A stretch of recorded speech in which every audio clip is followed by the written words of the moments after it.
Okay,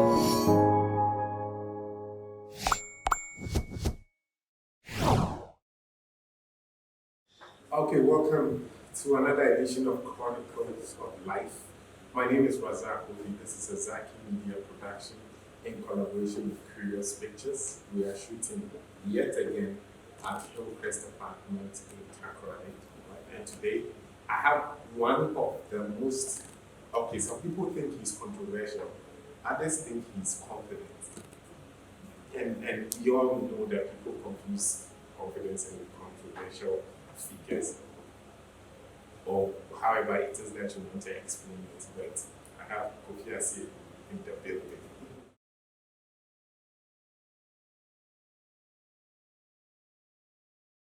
So before I went into that session, like I said, I stood in front of the mirror 30 minutes. I was asking myself virtual questions. And up until today, that's what I do. Yeah. I mean, most people do not know, but before I walk into any studio, I think that I am fairly prepared for every level of question. I criticize myself, I put myself under a lot of questioning. And so what it does unconsciously is that nothing that surprises me. Exactly. Yeah, so I walk into any studio thinking about all the possible scenarios that could be thrown at me.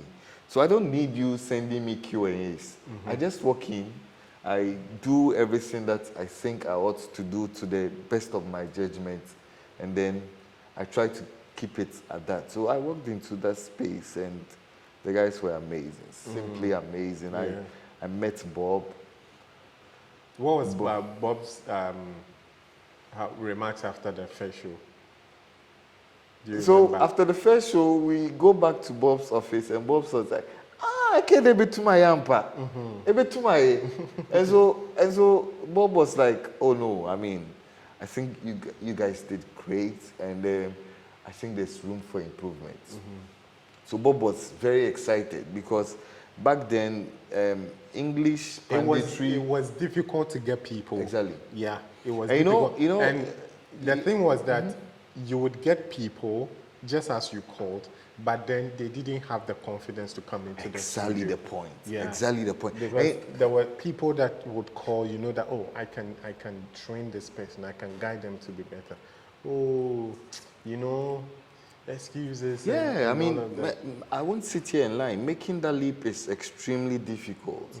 Making the leap is extremely difficult. And I think that I also tell him all the time, you know, Alberta Babio is my brother. Yeah. And I tell him all the time that I think that he's been a good influence on my life. I mean, at a point, I was listening to Albert, I was listening to Van, I was listening to Kwesi. The guys had good news. I think that they left a beautiful trailblaze. And it was too much. It was too much intellectualism, and they sort of opened the doors for other people. Because I listened to Van, and I'm smiling. Yeah. And for me, that's how radio should be. I mean, you don't know the person, but you listen to him and you leave with some level of joy in your heart. So for me, listening to Van, listening to Kwesi, listening to Albert, and listening to their perspectives. Maybe we'll come there, but for me, radio has always been about perspectives. Of course. I always tell people, listen, who doesn't know Wayne Rooney is a Manchester United player? But people want to know the other side that nobody wants to talk about. The other side, nobody. I remember, and then we did Good News, and then we did Help FM, and then I think there was something that happened to management, so the program had to be put on hold for a while. And you know, whilst at Help FM, I brought one of my great friends, Manucho. Oh, okay. So I actually introduced Manucho into radio. Into radio. So I brought him How was the conversation like? So I'm like, Charlie, you know, Manucho is a civil engineer. Okay. So Were you mates at? Yeah, we were mates at Ridge International. Oh, okay. And then we're mates at KNUST also. So I've known Manucho virtually all my life. He's also Dadaba like that. Oh, don't forget about you. So I go to him one time and I'm like, Charlie, I think there's a gig that you could be interested, because Manucho likes to talk. Yeah. So I walked to him and I told him about the Help FM thing. I'd already told Kojo and I told Evans, and then I told them that, oh, okay, Charlie, I have a friend who I think could also be a natural. And because of how well I had done relatively, they were prepared to vouch for anybody I would bring on board. So I spoke to Manucho, and Manucho wasn't too confident about doing it. So he later tells me he spoke to his dad and his brother, and they told him that, oh, Charlie, this is something you can do. So I remember the first time I took him to the studio, Bob was like, hey, Neofi. Then Bob was like, are you sure he can do it? Yeah. Manucci tells me that at that time he froze a bit because, you know, Bob has an intimidating voice. And he has a way about him that puts a bit of fear into you. You need to pass that small test. Exactly. Then he will know that you can perform. So we walked into that studio and it was amazing. It was amazing. And so when Help FM finally went off, Manucho, I think, knew a call. Oh, okay. A call was at Melody FM then. Manucho knew a call. And so Manucho made that switch to Melody FM. I was a bit inactive then. And then Manucho in turn recommended me to Melody FM. And I think Bob had moved to Melody FM then. Yeah. So, okay. So it wasn't Bob that moved the two of you? No. Oh, no. okay. I think that Manucho already had a relationship with Eko Silfi. And so Eko also had listened a bit to what we were doing on Sport Africa at Help FM. And then eventually he gave a bit of audience to Manucho, and he didn't disappoint. So Manucho told him, oh, Charlie, I have a friend called Kofi. I think that Kofi could step in and do a job. By then, Kofi hadn't gone there. No. Kojo had also then moved was about moving to Melody. To Melody, yeah. So when Manucho put in a word for me to Eko, then what Eko did was that he spoke to Kojo. And Kojo said, oh, Charlie, this guy can do the job. So I remember the first time I was at Melody, Charlie, there were some superstars there. I remember sitting at the back bench and listening to them. And in my heart, I was like, Charlie, give me the floor. I can't wait to have the microphone. Yeah. For like 2 days, I was not made to talk. I told Manucho, Charlie, Mimbo, Manucho was like, have patience. So I was so prepared for the very first time. And I kept dropping explosives. Boom, boom, boom, boom, boom, boom, boom, boom. I dropped them so much that when there was time for the calling sessions, the guys was like, who is that new guy who just came? Everybody was talking about me. I'm like, oh. You've cemented your seat. Oh! Yeah. And the rest, they say, is history. Yeah, that's how to cement your seat. But I think that it's been worthwhile. And through radio, I've met a lot of great human beings. That was the next question I was going to ask you. How radio has impacted your life? It really has. It really has. I mean, these days, and you see, this is where I think that I cannot dispute with you sharply when you say people know me. Yeah. These days, I walk into a space, I speak, people pause and like, I know your voice. I know you. Oh my God.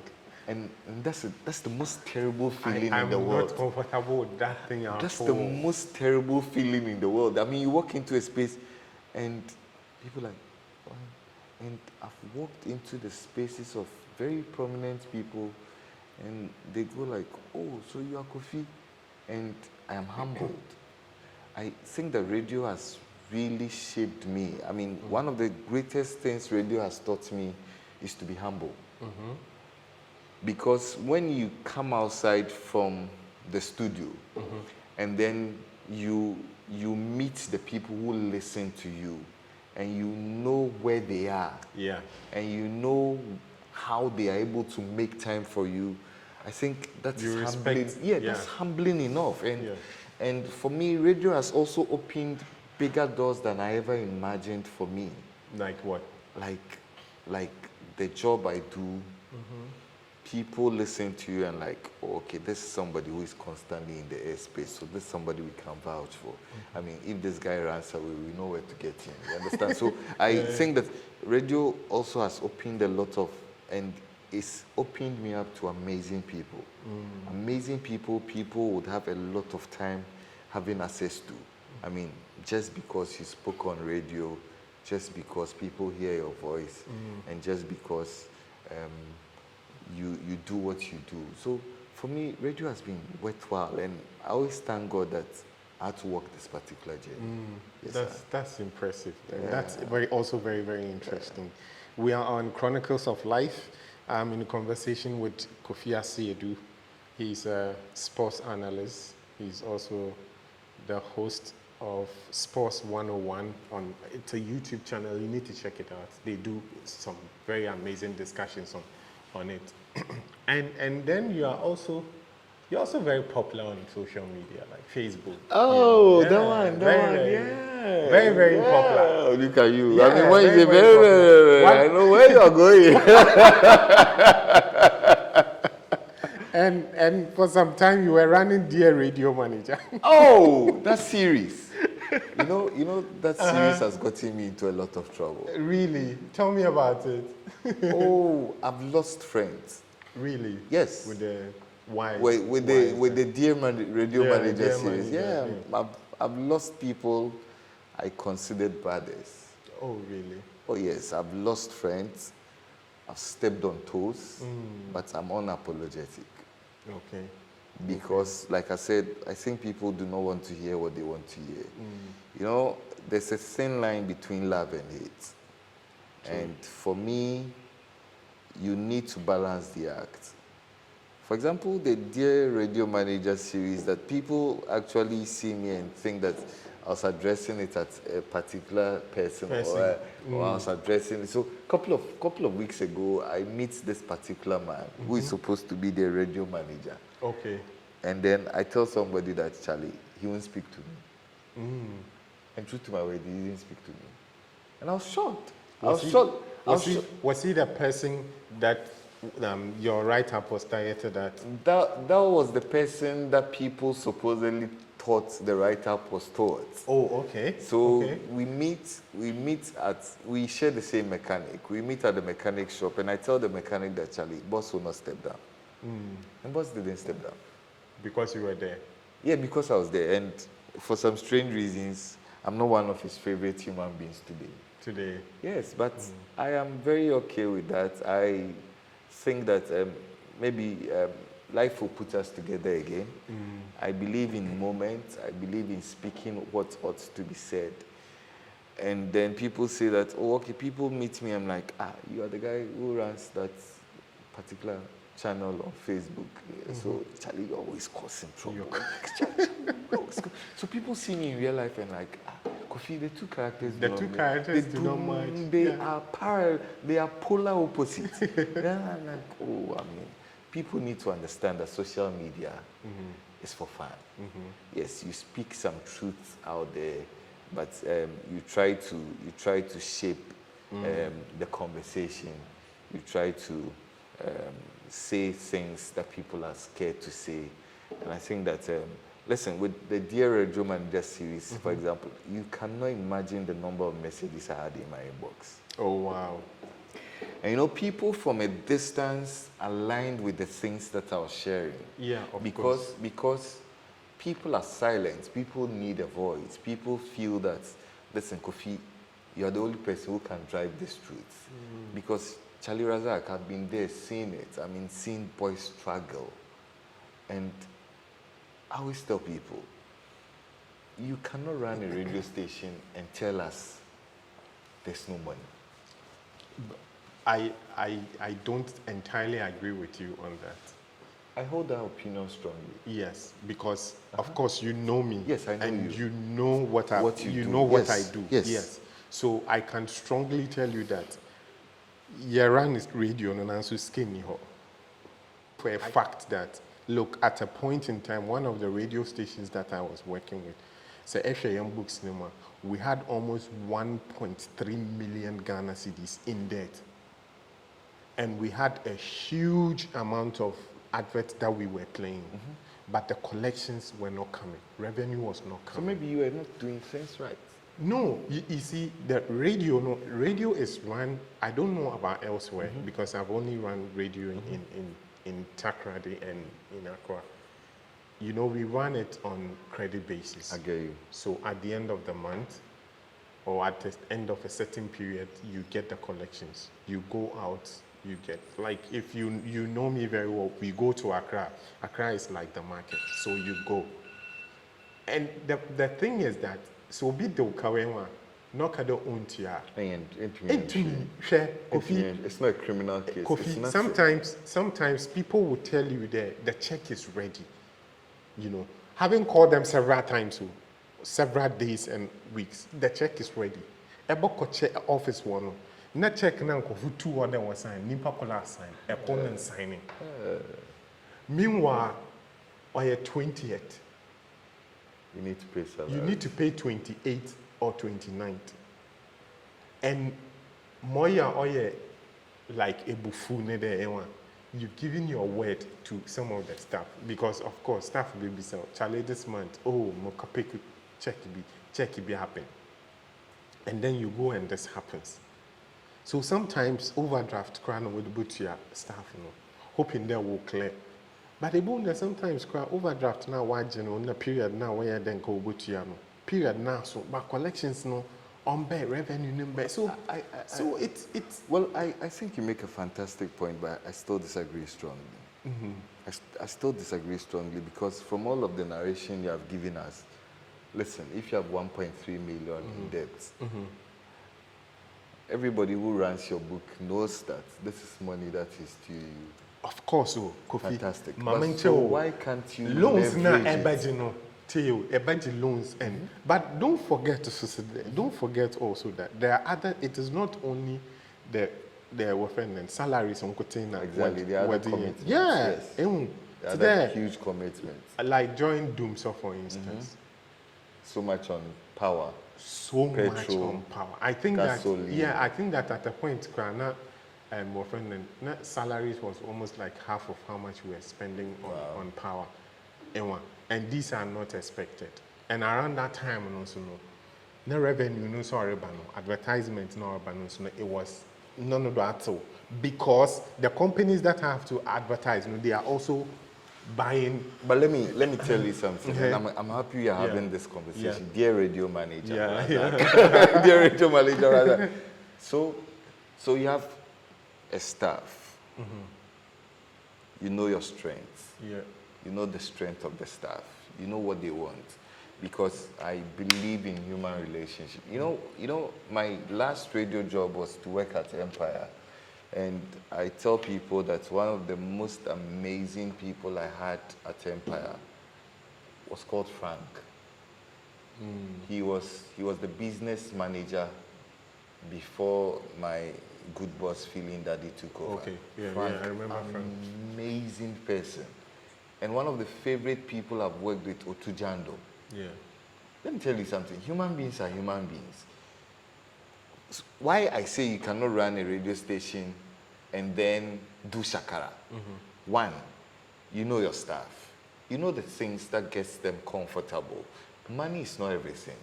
So if you know your staff, and then with the leverage you have, you can broker minor deals that will make sure that the boys are sorted, right? But if you persist, it could potentially pay off. And I think that is the next thing.